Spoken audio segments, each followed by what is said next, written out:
Welcome to the Sound Meets Sound podcast.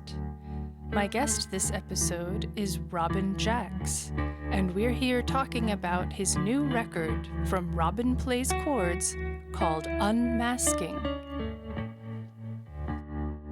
The guitar tones are so nice in this album. How do you get those guitar tones? Are you using amps, or are you using software? For the most part, this one was the first time I did a lot of the amp recording myself. So I was set up at home.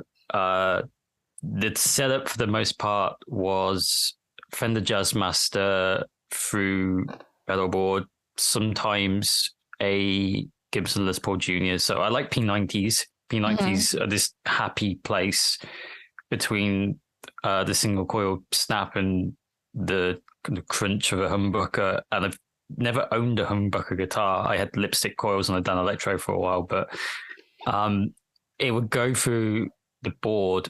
This kind of splits into two paths. So it's the cleanish, which is Neunauer wet reverb, and then there's the distorted stuff, which for the most part was a fairly no-name distortion pedal. It's called Heavy Metal by a company called Roberts. It's made in Japan. It's the first pedal that was ever in the house because my brother bought it. He started before me and he got a distortion pedal, and it was this heavy chunk of crap basically that has that scoop mid thing in it. It's a bit weird to be doing that on what people keep calling a pop record. People are calling this a pop record? That's what I said in the Bandcamp review. The Bandcamp thing said aching pop songs. And one of the comparisons in the Loud and War review was Kate Bush. They're like, okay. I would take a comparison to Kate Bush. Although I guess I don't think of her as pop either. But anyway, sorry, I don't want to interrupt you. No, I feel that there's a qualification to be made in that.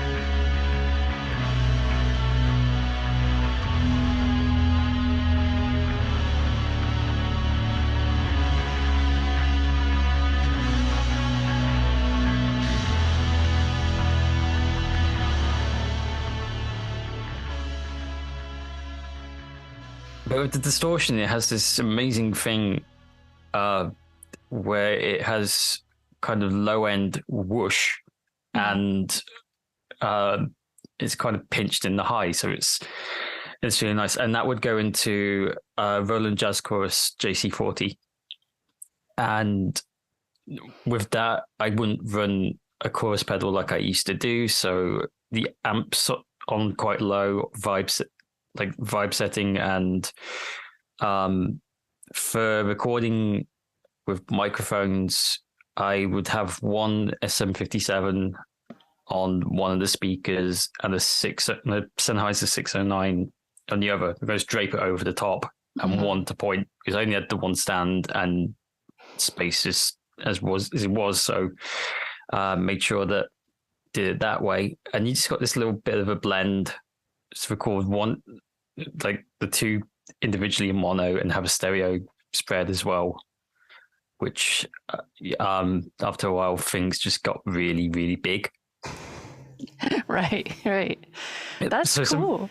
So something like the overdrive part in the bridge, that's effectively 9 tracks of audio. Which is then gives you that kind of lift and the weightiness around it.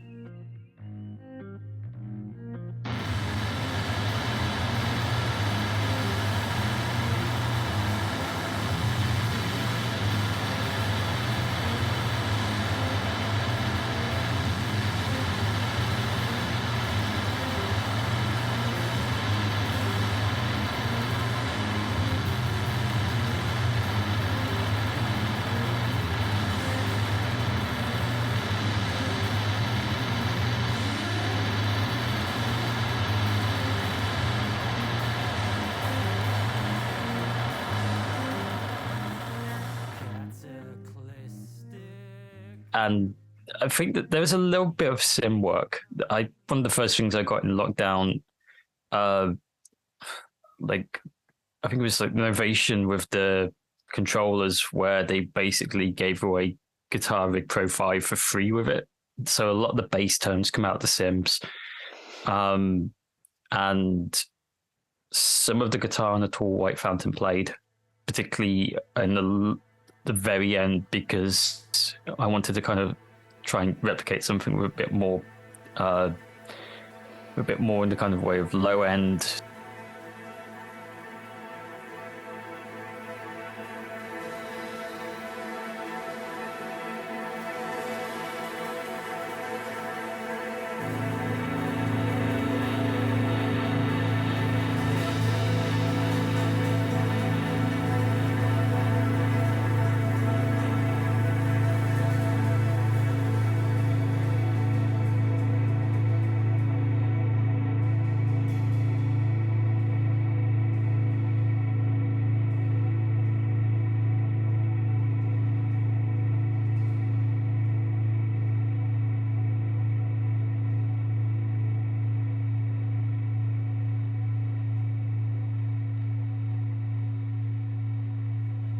But yeah, for nearly everything on the record, in terms of electric guitar, was the jazz chorus and the board as it was.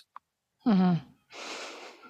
That's cool. It sounds like, you know, you're wearing two hats when three hats, I guess, when you're doing these, because you're the guitarist, and you're writing the music, but you're also thinking about how am I going to mix this, it sounds like, because you're really thinking about the frequency balance of the...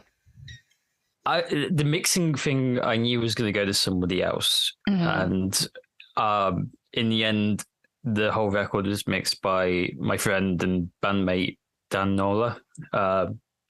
We're together in a band called The Shining Tongues, and I've known him for years through his work in the Infinite Free and his connections to people through acts like Cindy Talk, Fabrizio Modenese Palumbo.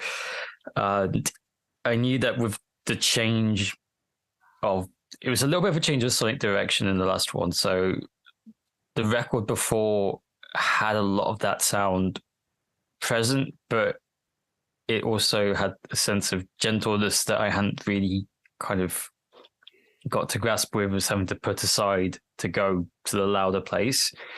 So with this record, I knew that Dan was the guy who's going to be able to kind of touch upon it. But in terms of the layers, it was more about building the world. And the world was the most important thing. And if there were a couple of edges to be sanded off, then I knew I'd be in good hands. Right. I like that. So edges to be sanded off. And that is something, it's really a really cohesive world, the whole album. As you listen through it, it feels like it all belongs together. I know that's partly the mastering and engineer also, but yeah, just the composition and the sound world is very, very comprehensive. When you listen to it, what was the first thing that came to mind as like, this is a parallel to this? Because the range I've gotten from it, like I said, people were calling these pop songs. One of my friends referred to it as pastoral mogwai, which I thought was quite nice. That is nice. But I really didn't expect there to be a lot of variance away from what I thought was that if you like this, then you'll like... Right. And I was quite specific with the bands. I said, if you like this, you might like. And none of them have been picked up in people's reactions. So I was kind of curious. I was like, what did you think when you heard it? The immediate thing I thought about just listening to the first track, I was like, this reminds me of a lot of the shoegaze genre, you know? So like, oh boy, my brain... I had tickets to My Bloody Valentine. You know, Mogwai definitely tracks. I didn't think of that, but that makes sense. Yeah, I'm not very good at this, and this is something I struggle with in my own music career, is like this sounds like that, you know? Yeah. So I'm not very good at that. I do kind of rely on other people to tell me, like, what does this sound like?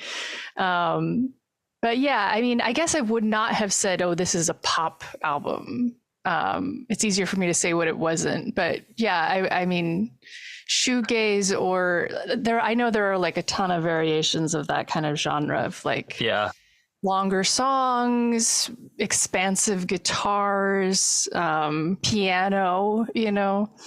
So It's really interesting though with I used to say My Bloody Valentine. I still kind of get the thing with Loveless because it is a great record, and some of that kind of really glidey stuff got into things that I was listening to around the time I was starting to kind of piece together the sonic architecture of this record. You can hear it in bands like Slow Crush, who then really take it into that kind of poppy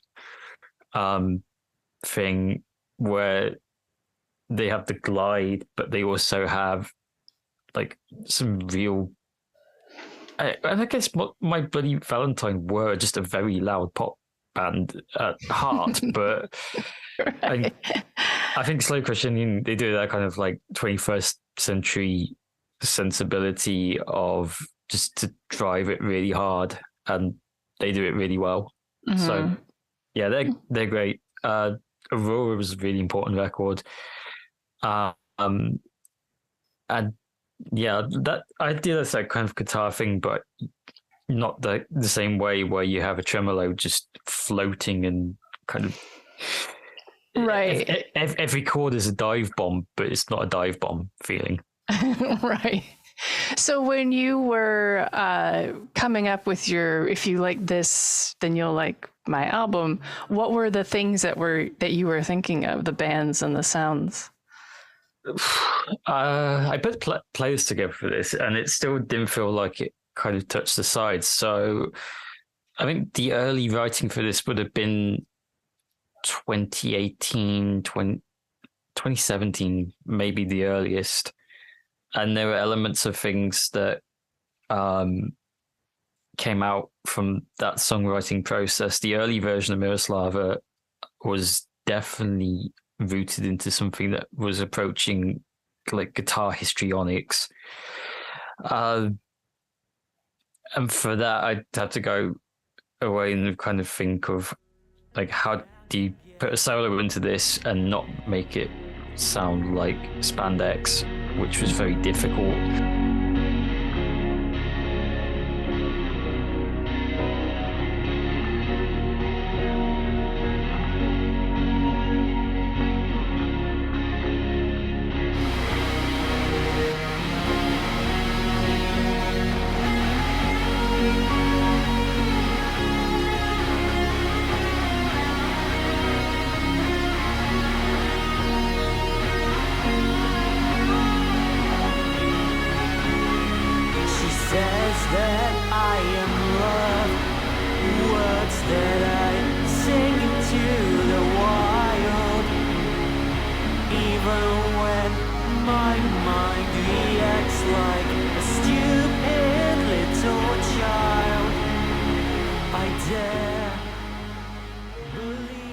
Generally, I went back to this kind of the alt rocky stuff that was coming out at the time. We said shoegaze, The Twilight Sad. They were really nice. Like, they're one of my favorite bands going at the moment, and that kind of thing, that coldness that sometimes echoes out into something that feels like fire. That was quite important to me to have something like that on the record. But like the longer stuff, it's really hard to actually kind of pin it down. I would have said there were elements of heavier records as well that came into that. Planning for Burial, Yob. It might not seem the most obvious one, but Clearing the Path to Ascend, and when that came out, that was a big deal. Just because it had something like Marrow, which is that perfect sense of structure and flow, and this sense of air being crushed between your lungs. I wanted something like that to come once in a while. Swans, the like my father will guide me up onwards. So the seer, to be kind, were kind of touchstones. Anything that's in the usual like window of the influences we've listed publicly. So Placebo, Sierras, Cocteau Twins. I don't think there was anything specific in those that I was thinking of when I made the record. They were just there, ever present. Low released Double Negative in 2018, and that was huge. Yeah, I was going to say Low. Yeah. Because that one, when it came out, I was like, okay, you can do the things where you can just break the reality of time and space, and there's something that you can hold a song together with at the same time. So that was really important. Something like Rome, Always in the Dark, was really, I listened to that song, it's like, oh, we're going somewhere with this. So that was a biggie. And I'm trying to think, maybe there was a song. It's an artist by the name of Stazik. It's a Ukrainian musician, Anastasia Shevchenko, I think. I've probably got her name wrong, and I feel awful if I have. But her history is that she is a formerly in the Ukrainian army, fought in the East when that was the only part of the war at the time, and then came back and started the Project Stazik, which is this very avant-garde, I would say pop, but sort of like kind of an electro pop thing with incredible visuals, and it's very inspiring in terms of how the works were all put together. But there was a song, Koliskova Dilia Horva, which translates as Lullaby for the Enemy. And I remember playing this song, and I can't remember how I came into finding it, but it's this kind of very ominous low bass hum. There's a flute kind of going over it, falling.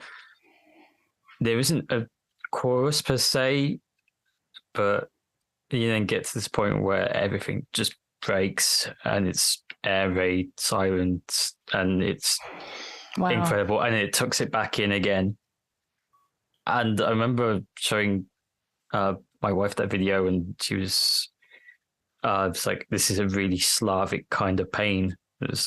And I can't, like, and I see that every time I think of that song, and I listen and I watch the video. So I think something about that sound, that deep impression, was something I wanted to get across as well.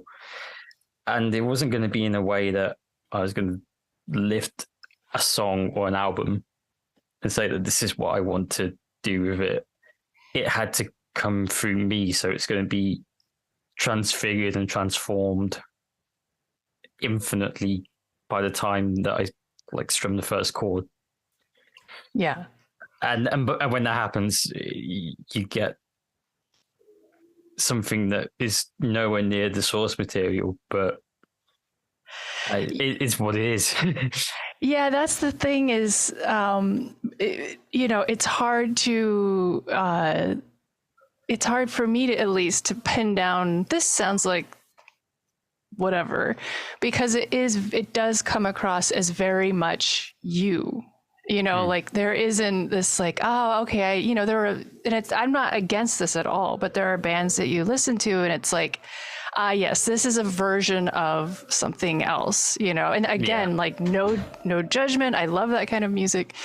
But then there are artists who can only create music that is them, or not that they can only do that, but that it's just a natural process, when it goes into them, it comes out as them, So I've had that since I first joined the band when I was in secondary school, And to be asked to be in a band with two of my friends was a really big deal. And it's okay, let's start writing songs.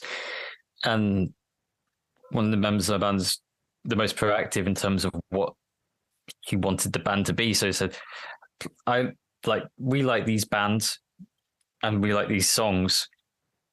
Write songs like those songs. And it's like, well, okay, it's a thought exercise. It gets us started. And there are a couple of things that I ran into that made this a lot harder for me than it should have been. First of all, the friend who he passed away a couple of years ago, but bless his soul, like he didn't practice, which is what got me into playing guitar. It's like we came away from like 6-7 weeks where we were in school holidays, and I lived on the other side of the county, so I didn't see him. And then I came back for the first rehearsal, and it's like, you already played the song? It's like, yeah, I was going to have to kind of get back what the chords for it. It's like, you're the guitarist, you should know. It's like, I don't know, haven't practiced. It's like, damn it. Give me strength. No. But also within the thought process is that once I started getting out of that like window of thinking that this is going to fit this exact exercise and genre sound, I find it really hard to kind of relay it back in again. It wants to wander out. It wants to be its own thing, and it wants to be something very different from what my friends are kind of expecting of me. And it was very hard to kind of like level these things with, well, how do you do that and be in a band? So I started writing my own stuff, and that was where, I mean, at the time, you know, when you're 16, the record that you want to make is literally the last thing you heard. So Right. it did take until my like 20s to actually kind of really let go of these things and make Robin Plays Chords sound like Robin Plays Chords. Right. So there was like I mean, that makes sense. Like a growth as an artist. Yeah. When you're younger like that, extracting yourself from the music you love is very, not extracting, but understanding where the two are separated, you know, because yeah. If you played something to me when I was 17, I would be very impressionable to find myself in it. I'd know that'd be the same thing for you as well. It's a kind of like you go for that thing where like this record is so formative that it is literally changing the way that you think, and it feels cellular. Mm-hmm. Yeah. Well, our Was it- brains don't stop forming until we're 25. So Yeah. it makes sense that when we're young like that, it is kind of a cellular change that's going on there. And I've found it kind of hard to resist that cellular change. So, and the records I would be listening to in my teens, and you have such glorious things to be listening to around that time in terms of like mood enhancers like Elliott Smith and Max Street Preacher's Holy Bible. Right. But yeah, I think that was me when I was 17, was putting either or on and learning it front to back. That was, that's why now the standard thing is to do the standard tuning down a tone and then caper it up. Is all Elliott Smith. Oh, nice. Oh, yeah, I had my Elliott Smith moment where I was doing a lot of traveling and I had my Walkman, you know, with the CD and over and over and over again. Yeah.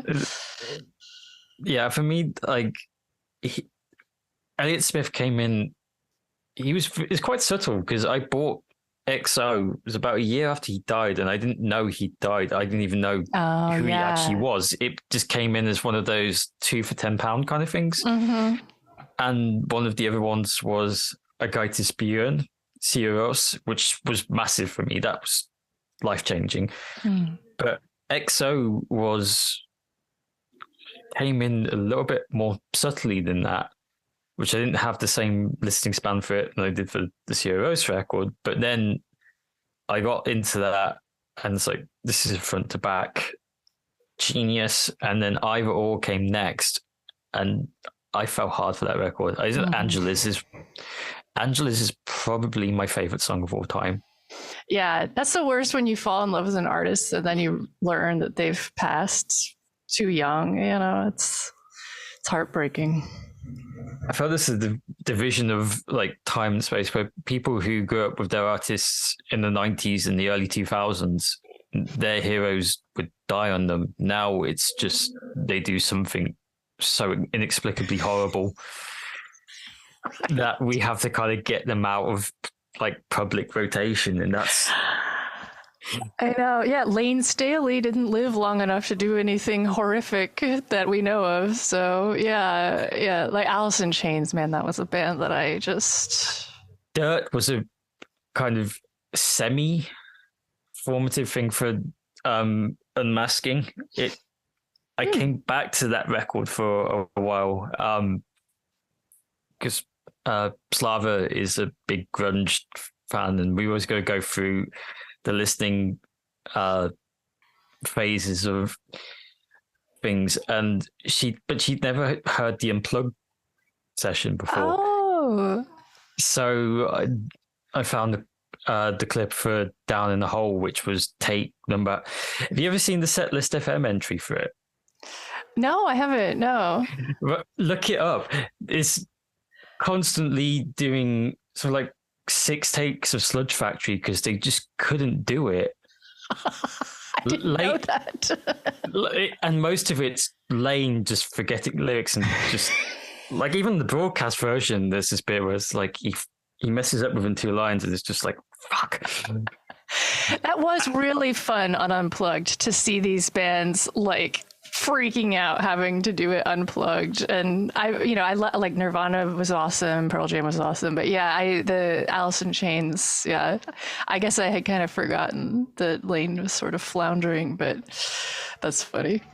But it's amazing when you go back in the band and people look through the lens of American grunge and hard rock, and a lot of people would hold things against Alice in Chains because effectively the lineage from them to new metal, literally there was a band called Godsmack that kind of came out of that thing. Right. You got the kind of like the American like heartland voice that would be kind of like singing about pain, but they had no craft compared to like Lane Staley, Jerry Cantrell, and you hear the way that record's put together, the harmonies in the vocals, in the guitars as well. Mm-hmm. Let's use the studio version of Down in the Hole. That's incredibly well put together.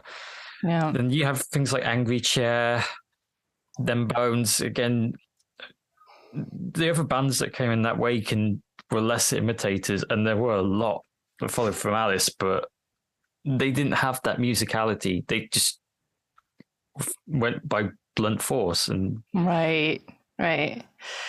Yeah, it's sort of taking the style and diluting it a bit to be replicable, because that it's true that grunge has kind of a bad name nowadays because in the wake of the original movement, so much kind of questionable music came out of it.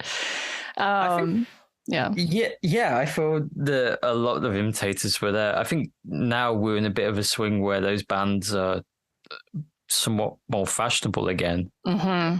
in terms of what you hear in artists in the last 4 or 5 years. And it's interesting that the way that it's become that more focused, and you have, I can think of an artist like B Badu B with the song "I Wish I Was Stephen Malkmus." That definitely comes to kind of maybe it's less of the kind of the Britpop like snarl that British based artists would be kind of expecting in the 90s, and it's now looks towards the more US side of things, which I think is quite interesting. I had a theory, and this might be a hot take, that one of the low-key, the most influential band in America for a number of years was Breaking Benjamin. Oh. Because I feel that they took that, they had the Alice in Chains thing of the riffs and the downtunedness, and they definitely wanted to kind of make a thing of having vocal harmonies, and they wanted to be tough, and they wanted to be tender, and that then got into the kind of thing that your Jim Bro can basically sort of like, yeah, I pump iron, but I also tell my like partner that, you know, we've got to save our relationship kind of thing, whilst watching like montages of soldiers coming back from Iraq or similar. It was definitely that vibe that they had. They had some like and I generally think they have some great songs too. It's the Diary of Jane is a really well kind of put together piece of music, but I thought that was really weird that they're this massive entity that sort of slides under because they weren't cool. But I thought that was more impactful or more representative of the American psyche for a while than what was coming out of Nashville or on like the West Coast. I think that's a very hot take on my part, but I like it. I was towards the late 2000s, so I found a British web store called Boomcat. They operate out of Manchester, and when I found this place, and they're not just selling, you know, the same kind of like digital store in the same way that the iTunes thing was, but they were specifically saying that this record is incredible, and you go and listen to it, it's 40 minutes of microtonal noise, or this is a guy who's done like a remix of a field recording, it's 25 minutes, here's some cello on top. Okay, interesting. But through that, I found out about labels like Type, which is based in Birmingham, and was home to a band called, for a while, to a band called Zelia and Opal, based in Chicago. And they are one of the biggest influences of One Place Chords in the way that I wrote riffs and could play with repetition as well. So that was a find. But it was definitely out of a thing where I then go and talk to people about it. If you heard of this thing, it's like, no. And it's not like it's like, you hit a instant brick wall in terms of, can I convince you about this? Because just it's too far down the rabbit hole. The rabbit hole for people of obscurity, even it's like in the circles that I went to when I started working in a record label or in a music venue, then I go around with these people and they're even more niche than what I thought was the niche that was acceptable to be able to sell 50 tickets on a Wednesday night. I feel like Austrian shoegaze. Just maybe some. That's the kind of say of the records that I really listened to this year. Like, yeah, Molly, the band from Vienna, they've been compared to Swans as well, but I feel that they're a bit more like stargazy. I think it's more of it's like Pond, but a bit more long form. I think they're a really interesting band. Well, okay, so we've already gotten a little bit into this, but my second question that I had, which is kind of a broad question and maybe not fair, but like recently I did I made an EP, released an EP, and I was like, as I was making it, I was tucking away little things like, oh, this was hard to do, or oh, that's how I fixed this problem, or that's where I got this idea from. And then I did like a little 10-minute video going through each of the 3 songs, talking about like the details, just to give an insight, because this is what I want to hear, is the insight into people's process. You hear the final thing and you hear the influence, but all the tiny decisions that go into like making a song. I was just wondering if you wanted to touch on some or all of the songs in the album with that kind of, you already have done a little bit of that, but. Well, I think the starting process for a lot of it began with practice. And that sounds in a really strange way, but I would do things like leave a loop running and just play over the top of it for the longest time. Archipelago is the one where that really shows through, because it just start with that one arpeggio, then another, and then you're just building and building and building, and then they all go away, and you can sort of produce that away. But when I was practicing it in the initial phase, that started out from playing over and over again through. So for looping, I used the TC Electronic Ditto, and the Ditto is, I would say, basic and surprise to my needs. Is one click. I don't need to be kind of tap dancing on a single pedal. I have to go through the rest of the board anyway. So right, it does what I need it to, and that is great. If anyone wanted to kind of hook up on the, I know like someone who got a Boss deal and has the most up to date one. If they want to hook me up on that, that's great. But Ditto works for me, and that's how a lot of the writing process came about. The Dream would have been another one that was done that way. Right. Able Archer also came from that.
So 405 was significantly down on looping.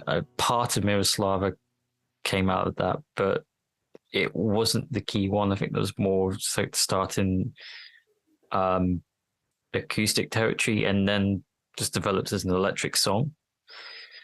But that's the bulk of it, is to get a loop, find one chord, and then from that make a loop, and then make it sound like it's 2 or 3. Right. And build and build and build.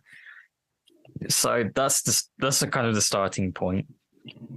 And as I kind of to touch upon earlier, where I am the guitarist and the vocalist primarily, I play bass on my records, and I will write out drum parts, but I am not those instruments. Piano on Archipelago was added in. So I will do that, and here's a field recording as well. Field recording came out maybe the first week of lockdown. It's like, okay, this is my walk for the week. I'm going to make something of it. So the looping gets done, and the other bits get put in like that. And I have a very strong idea of what a song is quite quickly from when I start So once I know that, oh, this is flowing into this, is flowing into this, and this is where things, the initial bricks and foundations of the song are done, and that's great. And then the recording process of what I could do at home in that time was done pretty quickly by my standards. It felt pretty quick, at least. And there's no need to rush because no one's going anywhere at this point in human history. So I can take my time. I can tune this up. I can send these sort of ideas. And in around August 2020, I sent some files to a friend of mine called Mason Lalong. I've known him for the best part of 13 years through association with Tin Angel in Coventry and its various guises as a venue, the label on the side. And he gave me some like notes on mixing of where guitars were sitting right now and the bass was sitting in the vocals. And he was like really kind of good on this, like, well, this is how it is so far. We're going to add drums to it and see how the whole thing comes together. And fast forward over a year later, and I didn't have any drums on the record because I didn't know how to write it down in a way that I thought I'd be able to communicate it to someone who could. So it kind of sat in, so the record did sit in limbo for a little while. And then at the end of 2021, I was basically like, this is going to be an impasse. I'm going to do something really quite brave that I hadn't really done before. I was like, I'm going to just go in to a recording or rehearsal space. I'm going to hit a kit with whatever things I can hit it with. And it's the ideas that I had. I basically spent most of my life like maybe playing a drum kit once a year anyway, and that's the thing that's going to give people the guide. And then that was done, and that's kind of like, okay, this is what I want to go to. I took it to a friend of mine who what dates do you want to do? I'm not available until this point in history, and it's like, that's okay, we'll go with this, find someone who might be available because I don't want to wait on this too long now, because at this point where like the record's starting to become the thing that's bubbling. For those who didn't know, Unmasking came out 6 years after Teardrop Girl Star, which was the first one. So waiting that long and then having a project that close and then finishing it gets you a little bit antsy. Yeah. So I brought it to Max Doohan, who's a friend of mine I've known for a number of years. He plays drums for a band called Another Sky, who are also in their own way very influential on the new record. And to have him play it then, so it made the most sense. So we booked a session that was, I had to then postpone because of the war causing me to so I had to kind of go away for a while and then come back again, and then we rebooked it. Then we recorded it in their studios in a converted church crypt in South London. Cool. It apparently used to be a Sunday school that they used to kind of hire out, and then just came up for them.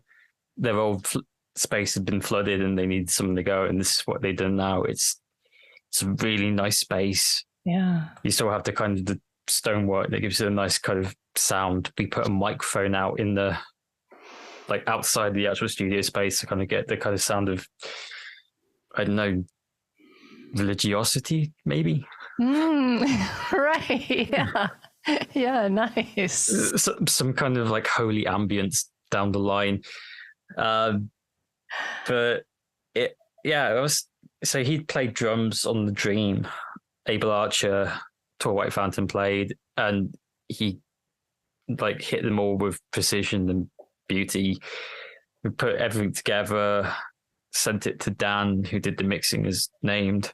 And then from there, it was about sending it to someone for mastering. And for mastering, I wanted to kind of step it up to someone who's more accustomed to the harder stuff. In the past, I used to send a lot of the Tiergarten material to Angus Wallace at Farheath, who'd done stuff on Tin Angel releases, and I knew that he would sometimes, like, he'd always delivered the goods, but I thought that this was probably a little bit on the heavier side. I needed someone with a bit more experience in that area, and in the end, it went to Peter Young, who is someone I first met through a promotion in London called Chaos Theory, and he did live sound, and he mixed a video of me playing a very like, personally, I thought it was quite a shaky version of Lost at Sea from the last record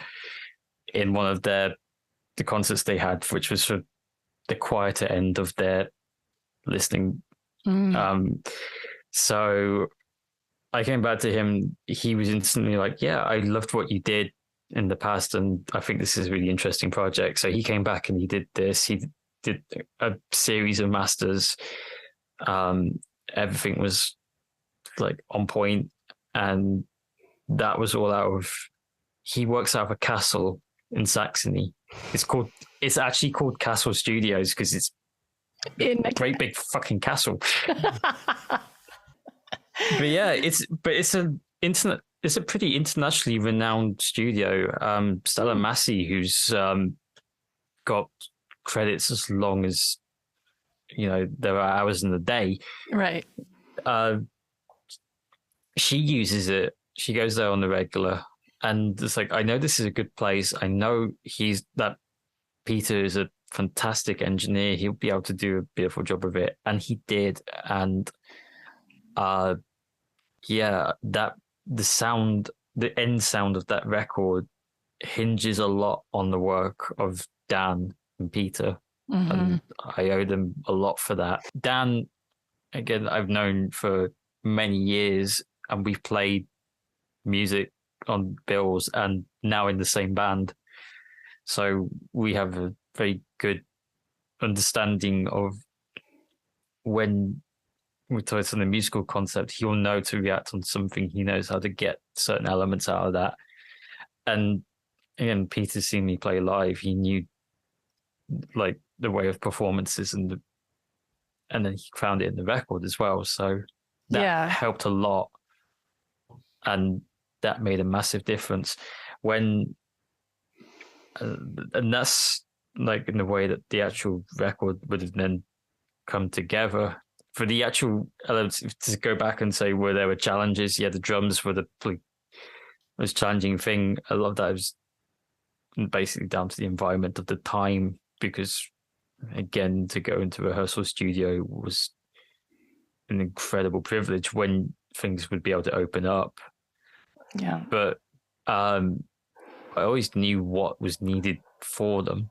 The fireworks section in The Dream, for example, was just play around and see how loud you can get and what you might want to kind of make into a kind of like a sound of explosion. Right. So in things like that, that came together quite nicely. There's the feedback in Abel Archer and A Tall White Fountain played. Those are kind of long stretches where they kind of like go on single notes, but those notes were almost written. That if they were, when they were found, that became written into it. And to then go back and record it, it's like, I need to find this note again. Which, when you want a single bit of feedback in a certain frequency, and when you have neighbors, gets very interesting. Right. Yeah. So to explain to someone, like, it's okay, just give me 5 minutes to find the A above X amount of hertz. It's like, right, yeah. I was wondering because you said you recorded the guitars and various things, and I think you said in rooms around certain areas. I was like, how much was he having to negotiate, sharing walls with other people during this time? With this, the stuff in Long Itchington, that one actually is not too much of an issue. Mhm. Mostly, I was negotiating with people of like less than a wall away, but Wow. well, that wall felt like it was less than a wall away. That stuff was paper thin because it was very weird to go between all these different spaces and try and find a consistent vision of how each room was going to come back to what the record was meant to sound like, but it held together just enough. Yeah. So that was the most important thing. Like the record that I wanted from the day one wasn't going to be the one I was going to get at the end, but I needed to know that it was in the same world.